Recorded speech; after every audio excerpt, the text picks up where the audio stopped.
Assalomu alaykum ayslar. Bugun sizlarga mashhur serial Dengizlar hukmdori haqida tezkor va so'nggi ma'lumotni yetkazamiz va sizlarni bolalikdagi eng mashhur serialingizda yana bir bor eslatib o'tamiz. Dengizlar hukmdori 2004 hamda 2005-yillarda Janubiy Koreyada suratga olingan va tarixiy drama hisoblanadi. Dengizlar hukmdori O'zbekistonda ilk marotaba 2008-yil fevraldan efirga uzatilgan edi. Asosiy syujet Chaynbobo qul bo'lib tug'ilgan bo'lsa ham, o'zining jasorati va aqliy sadoqati bilan Shila imperiyasining eng qudratli dengiz sarkardasiga aylanadi.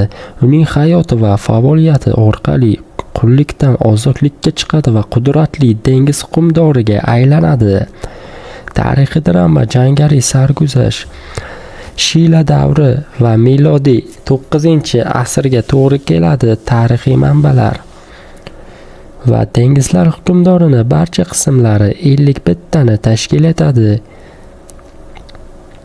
Janubiy Koreyaga ilk marotaba 2004-yil 28-noyabrdan ushbu serial va 2005-yil 25-maygacha efirda uzatilgan.